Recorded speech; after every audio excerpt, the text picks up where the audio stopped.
5:12 local time. The Persian Gulf. The water is pitch black, but the sky is about to light up with $100 million of Iranian humiliation. Right now, a swarm of 12 Shahed 136 suicide drones is burning as twisted metal raining down on the ocean surface. Two supposedly invincible Iranian Su-35 fighters are desperately banking north, their pilots sweating through their flight suits as their cockpit alarms scream in pure terror. They thought they were the hunters today, bringing high-speed Kh-31 missiles to sink an American aircraft carrier. But here is the catch that the Iranian planners completely missed. They walked right into a billion-dollar technological meat grinder. If you think swarming an Arleigh Burke-class destroyer with cheap $20,000 flying mopeds is a brilliant economic strategy, then you are about to see how the United States Navy balances a checkbook with extreme prejudice.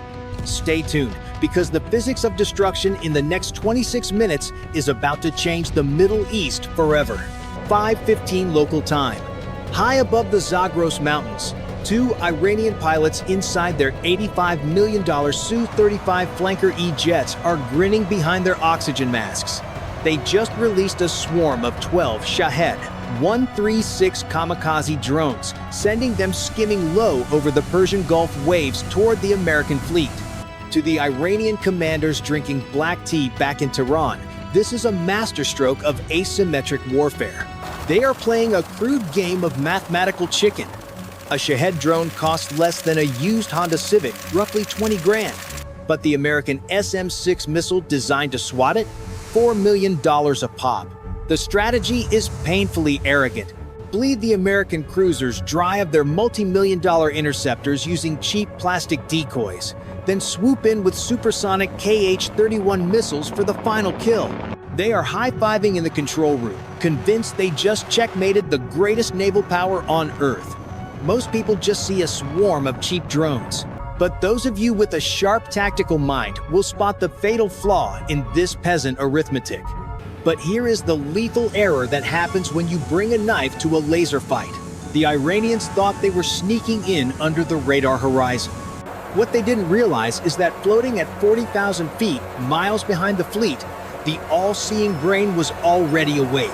The E-2D Advanced Hawkeye, a $200 million airborne command post, was painting their entire formation with its APKWS radar.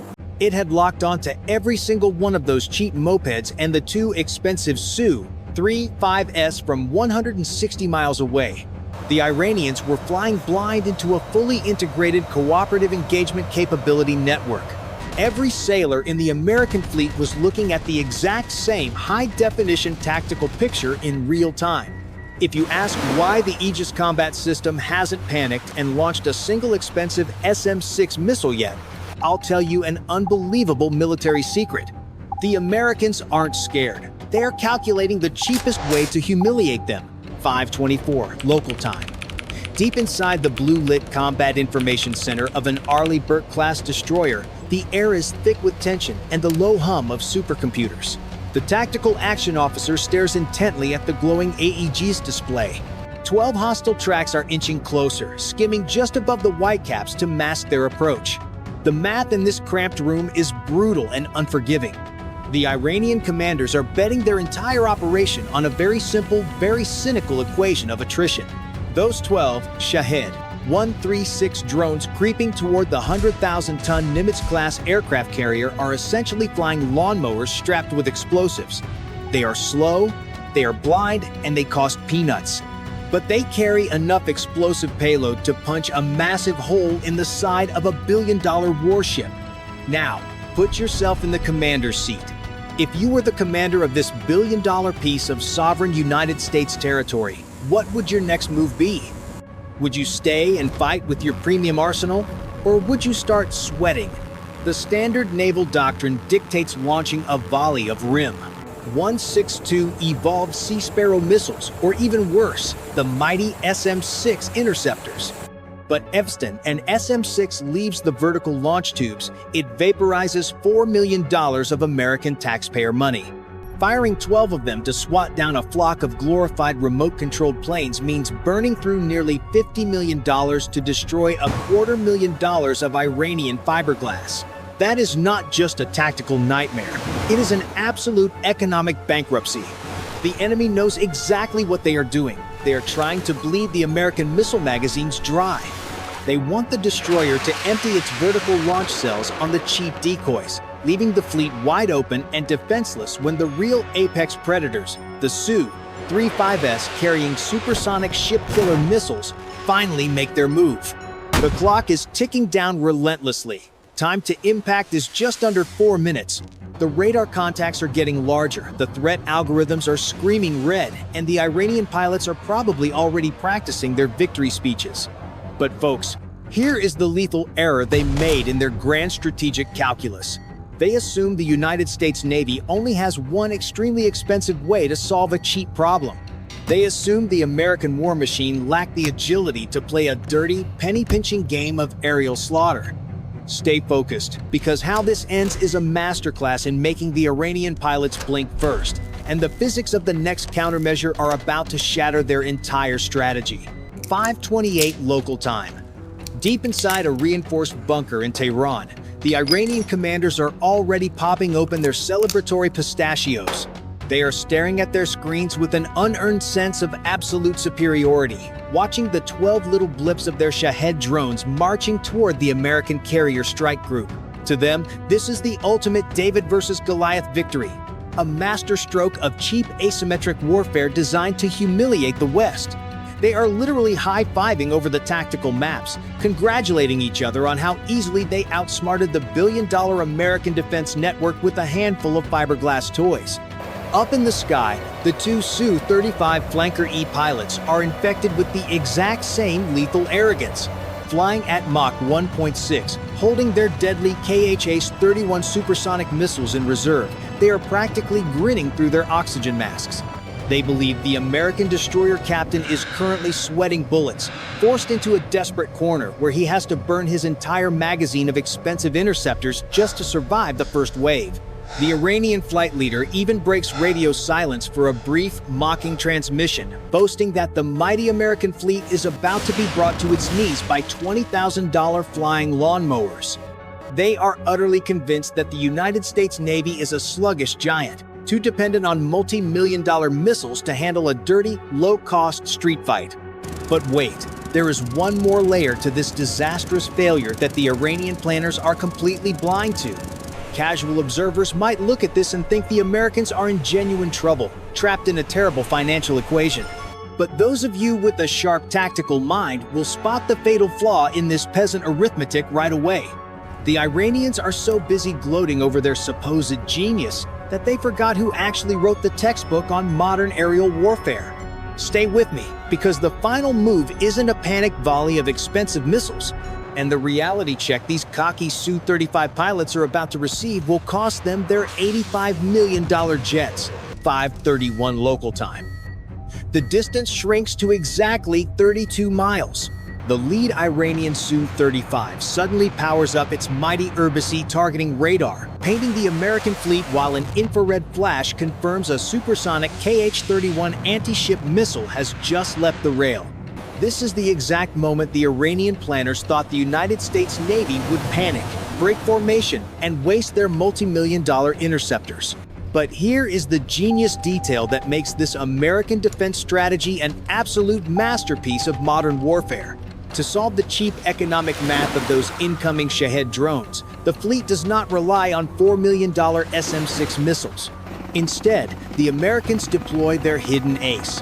Hovering just above the dark waves, completely ignored by the Iranian pilots, is a humble MH-60R Seahawk helicopter. It isn't carrying expensive hardware. It is carrying pods of APKWS, the Advanced Precision Kill Weapon System.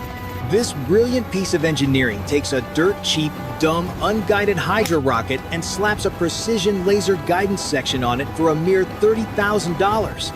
Suddenly, the $30,000 rocket is hunting a $20,000 drone with a near 100% kill probability. The return on investment is a flawless, beautiful slaughter. But wait, there is one more layer to this triple threat failure for Tehran. While the Seahawk helicopter turns the drone swarm into a fiberglass confetti party, Two American F/A-18E Super Hornets are already receiving direct, real-time targeting data from the Hawkeye Airborne Command Post. But folks, here is the lethal error the Iranian fighter pilots are making right now. They are flying under the delusion that their radar warning receivers will tell them when they are being targeted. They do not know about the silent ghost flying miles above them. A single F-35C Lightning II is cruising in absolute radio silence, operating purely as a stealthy data sponge. Using its state-of-the-art AN/ASQ-239 electronic warfare system, the F-35C is passively drinking in the emissions from the Iranian radars. It is tracking the Su-35S without ever emitting a single radio wave. The $85 million Iranian jets have been hard-locked for the last 5 minutes, and their cockpit alarms are dead silent. If you were the commander of that Su-35, you would be dead before you even knew you were in a fight. Stay tuned, because the physics of destruction in the next 30 seconds is about to change the map of the Persian Gulf forever. And the thermal truth of the American counterattack is about to get very, very loud. 5:32 local time. The sky over the Persian Gulf erupts into a multi-million-dollar fireworks display of Iranian failure. The MH-60R Seahawk unleashes its payload of $30,000 APKWS rockets, and within seconds, the swarm of Shahed drones is systematically vaporized. It is a beautiful, brutal equation where cheap fiberglass meets precision laser guidance, turning Tehran's grand strategy into burning trash falling into the ocean. But the real show is just beginning. Up above, the first supersonic KH-31 anti-ship missile is tearing through the air at Mach 3, desperately hunting the 100,000-ton Nimitz-class carrier. The Aegis combat system does not sweat. It allocates intercept geometry in milliseconds. The Arleigh Burke-class destroyer, operating as the ultimate apex predator, finally clears its throat.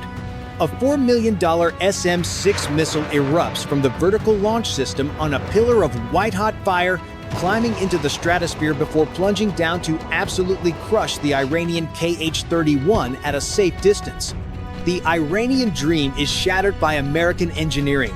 Don't blink, unless you want to miss the moment where physics rewrites history. The Iranians fired a second KH-31, a sneaky one, dropping down to just 15 feet above the waves to hide from the radar horizon. It is coming in too low for a standard mid-range intercept. Casual viewers would panic, thinking the ship is doomed. But those of you who understand the brutal mathematics of naval defense know exactly what happens next. The automated grid seamlessly hands the problem over to the final layer of hell. The Phalanx CIWS snaps toward the horizon. It locks on. A blinding stream of depleted uranium rounds pours out at 4,500 rounds per minute, creating an impenetrable wall of solid steel. The Iranian ship killer slams face first into this apocalyptic chainsaw, detonating into 1,000 worthless pieces of scrap metal. The Su-35 pilots are staring at their screens in humiliated silence, watching their multi-million-dollar strike get erased without scratching American paint. 5:35 local time. The smoke clears over the Persian Gulf, leaving behind the pathetic wreckage of Tehran's multi-million-dollar dream. The Nimitz-class carrier hasn't even adjusted its course. Behind it, massive civilian oil tankers are sailing calmly, completely untouched. The Iranian commanders wanted a massacre, but got a masterclass in American naval supremacy. Look at the return on investment. The United States Navy wiped out 12 suicide drones and 2 supersonic ship killers without breaking a sweat. And the best part? The destroyer barely tapped its deep magazine. It used cheap APKWS rockets and a single SM-6 to neutralize a coordinated strike package. The American warships are still fully loaded, their vertical launch cells packed with multi-million-dollar freedom. But wait, there is one more layer to this triple threat failure. If you think pushing back a localized strike is the end of the story, you don't understand how the Pentagon plays chess. Stay tuned, because the final move isn't a shot across the bow. 5:38 local time. Realizing their drone swarm was evaporated and their prized missiles swatted from the sky, the Iranian Su-35 pilots panic. Their cockpit alarms suddenly scream in agony as the hidden F-35C and Super Hornets finally paint them hard. Humiliated, they violently banked their $85 million jets north, running away. But here is the ultimate twist, making this American victory a geopolitical masterpiece. The fleet commander doesn't order a pursuit. In those few minutes of arrogant Iranian targeting, the American electronic warfare network vacuumed up everything.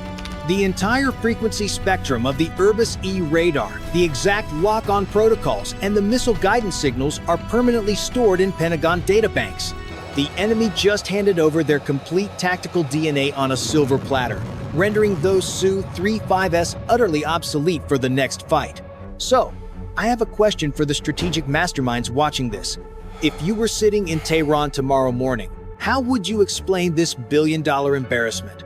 Let me know your Grandmaster move in the comments below.